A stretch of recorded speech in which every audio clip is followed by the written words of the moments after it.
Hello, ladies and gentlemen. My name is Madness. Welcome to Star Wars Battlefront. But we've been here before.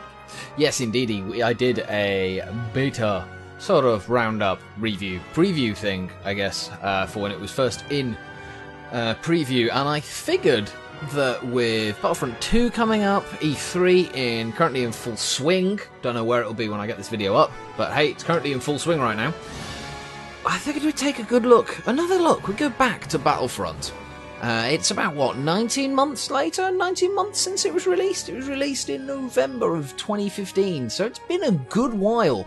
And this original Battlefront has found its way onto Origin Access. And I think it's a pretty good inclusion into the bargain for that. It's about £4 a month, a couple of dollars every month, get access to Origin Access. So I figured we'd take a good look at what we've actually got now in Star Wars Battlefront compared to what we had when we looked at it originally. So the big change, we've got missions, single or two-player action. Obviously, they never actually got around to adding a single-player campaign, nor did they ever say they were going to. Something they're changing in Battlefront 2. But they did add these one or two player action missions if you wanted to sort of practice against bots or, you know, just play with one of your friends or whatever. And the same thing with the skirmish. You can just play those battles by yourself offline with a mate. You know, good stuff. Why the hell not? Now, the big change for multiplayer, they've currently got a free weekend for the expansion pack stuff. I don't normally have them. The big thing for the multiplayer is the massive inclusion of a bunch more stuff. Now, some of this came with the original game when it dropped in. I believe when I looked at it originally, we had was it Supremacy? No, it was Drop Zone. We had Drop Zone and Walker Assault, and I personally felt that Walker Assault was the stronger mode out of the two, and nothing's changed. Walker Assault is still the strongest mode in the game by a long shot, mainly because it's what you think of when you think of a large Star Wars battle. It's that Hoth battle. That's what it is. Now you've got the rest here. You've got Supremacy, which is just your normal sort of team deathmatch, I believe. Sort of more of I believe it's more of a conquest type mode. I have played it, but it has been a while. I do mostly play Walker Assault, I'll give you that much. Fighter Squadron, jump in your Starfighter, and just fight it out with other people. If you enjoy that sort of combat, then that's the mode for you. Drop Zone, we saw. Don't want to do that. Drop Zone, we saw. Capture more drop pods than the enemy to win. They drop in, you grab them, and then you grab the rest. It's a good fun mode, that one. Steal the enemy cargo while protecting your own. It's a capture the flag, essentially. Blast. Deathmatch. Easy peasy. I believe Supremacy is more of like a conquesty type mode. Droid Run, capture and hold them, king the hill, essentially. Hero Hunt, plays a single hero against a squad of enemies. I imagine that would be more fun if you're with a bunch of your mates. Heroes versus villains, heroes and infantry face off against each other. And Turning Point is the opposite of Walker Assault. It's not actually as much fun as you think it will be, because it's basically just another conquesty type map, but with the Alliance, the Rebel Alliance pushing in instead of the Imperials. So it's not as much fun as you'd think it is. Mainly because there's no massive AT-ATs. Now what we're going to do, they've added a bunch more of these mappies. Much more of these mappies right here. Now there are a couple of really good ones. Obviously Outpost Beta is Hoth. It's brilliant, so good. They're a bit of a mixed bag. Endor it's alright. Survivors of Endor, not my favourite at all. Twilight on Hoth, again pretty good. The Centroplex I do enjoy as well. Jundland Waste, it's alright. Graveyard of Giants, apart from Hoth, is probably my favourite one. I'm just going to jump into a Walker Assault game and then just give you guys a little roundup of whether what I've thought has changed over any significant period of time between not playing the game and eventually getting back into it. Alright, so we've jumped into a Graveyard of Giants game. That wasn't planned. That was entirely by luck. So, yay!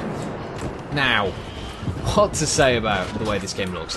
This is, so far, the quintessential Star Wars experience by far. I mean, good God.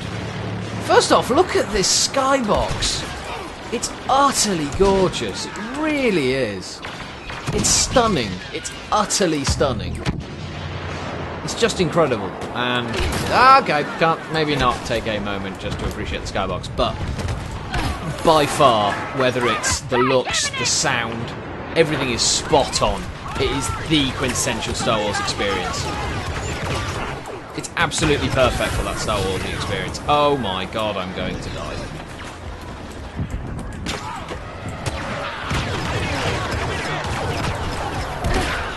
Cool, there we go.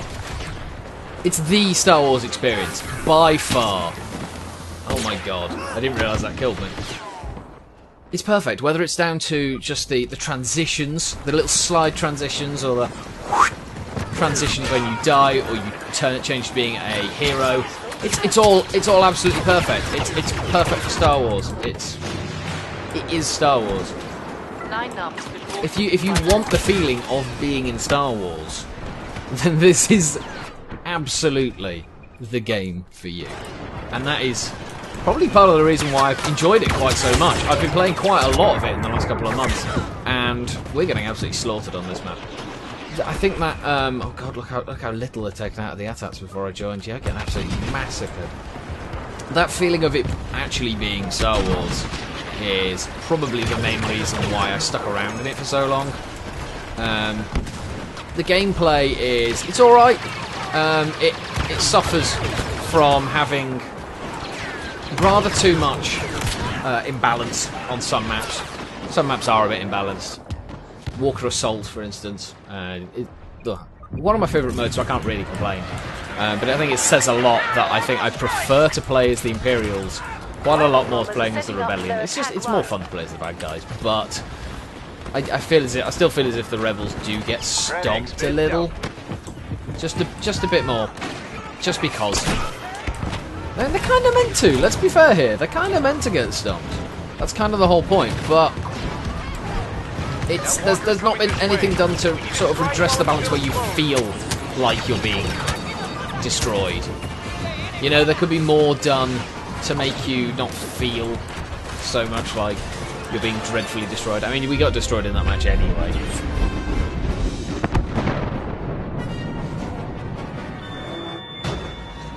But that's not to say that the gameplay's bad. I personally really enjoy it. I really enjoy the gameplay. I know a lot of people had issues with the shooting when it first came out. I think Total Biscuit in particular said it felt a bit floaty. You know, there wasn't any weight behind the guns. I don't feel like that. It might just be because I'm not as accomplished a first-person shootery type person. But I do like being able to see where my gun's shooting because of, you know, big ass red bolts flying at things.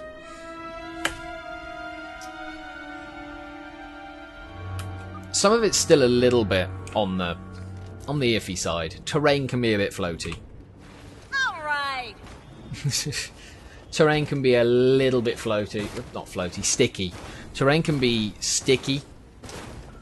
You feel like you can kind of get stuck on it, especially in moments of panic. You know, you're being locked onto by an enemy droid, or there's something. You know, you've just seen the AT-AT's head turn towards you, and you sort of panic. You turn and you run, and you get stuck on a random rock, and it's like this is ridiculous. Oh my god, what is this rock? Oh my god, and then you're dead.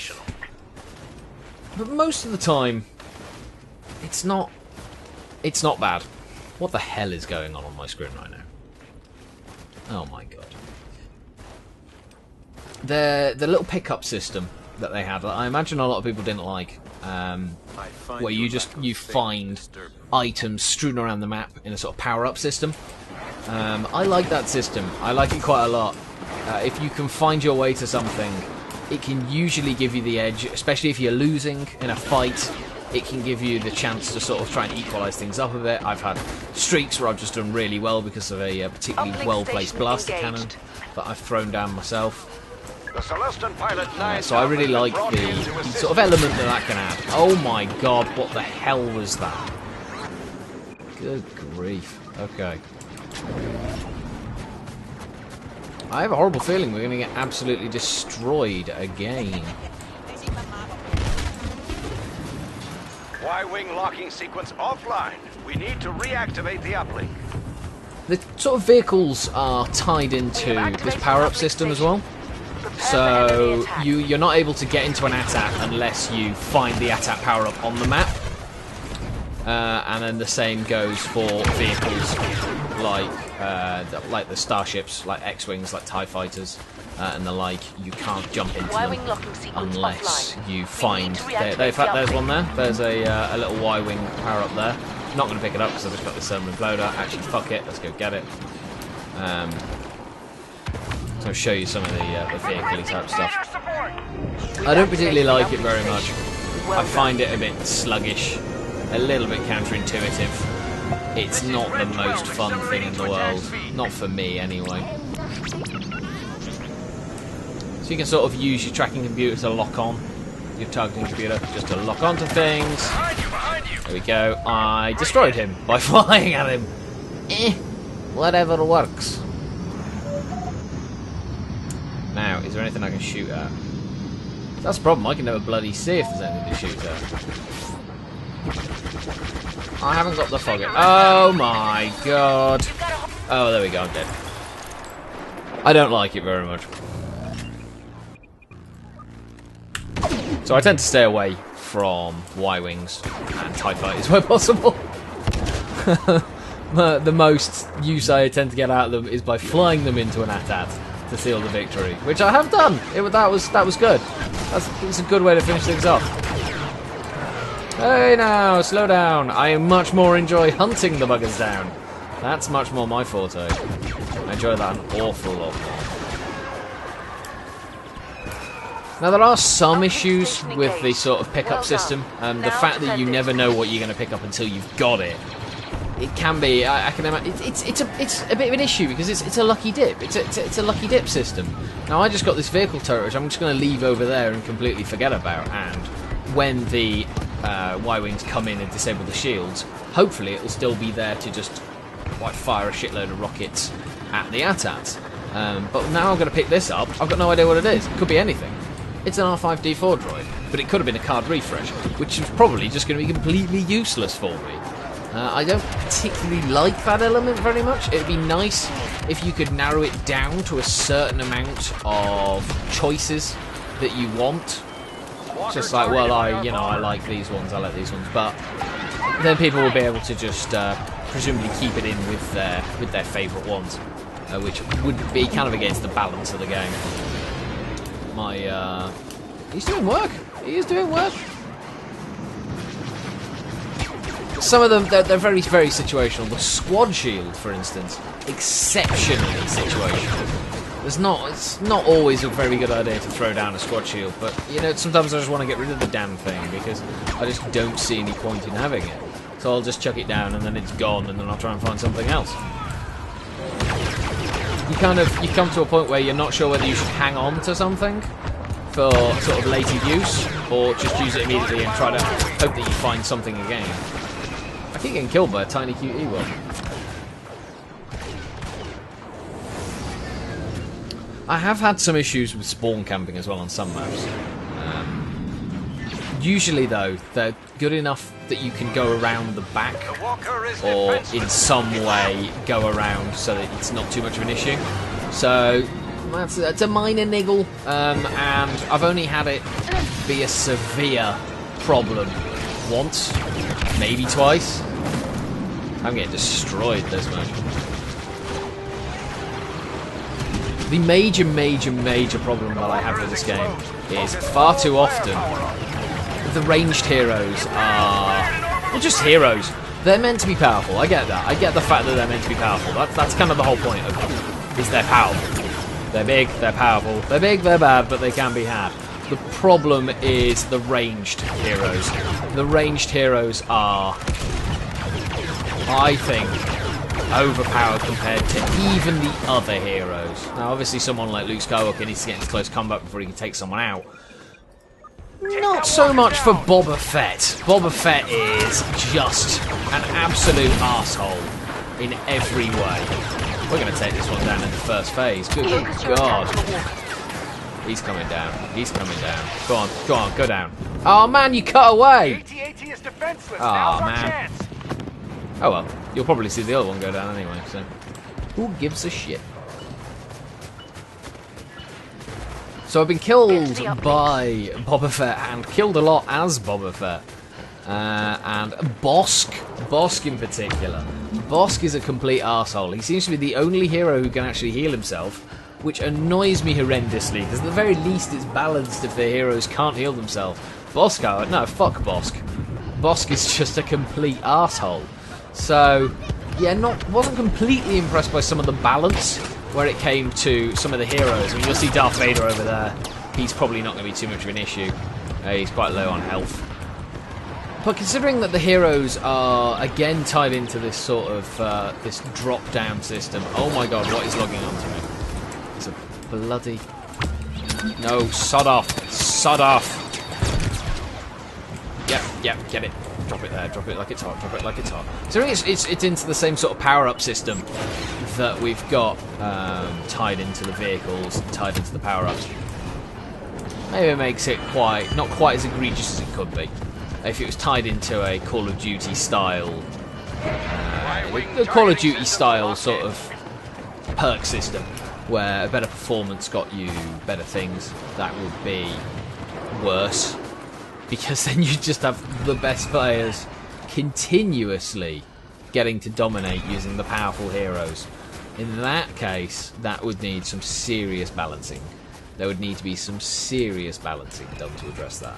Thankfully, that isn't the case, and getting heroes seems to... It's mostly luck-based. I don't know if they spawn more often depending on how well a team is doing.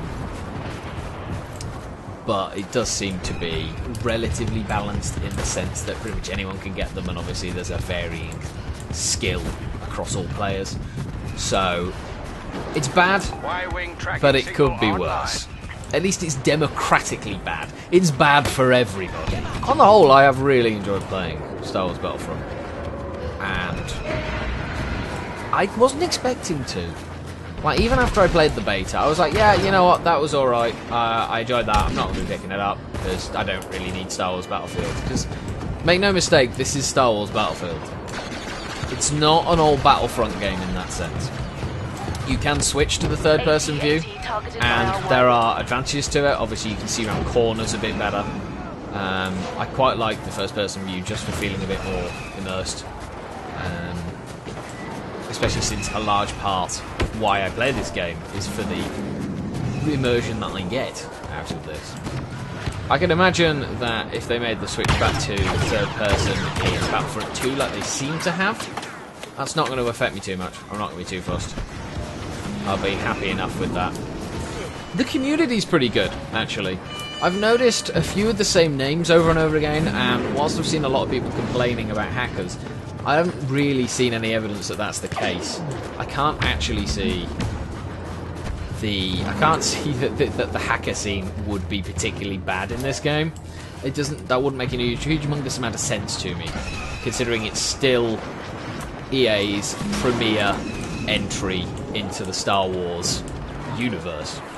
You know, it's the sort of Star Wars game as far as EA are concerned, and they're putting out another one. So it doesn't make much sense that they'd have let their watch lapse on that, not even at this late stage. After Battlefront 2 has been out for a few days, a few weeks, maybe.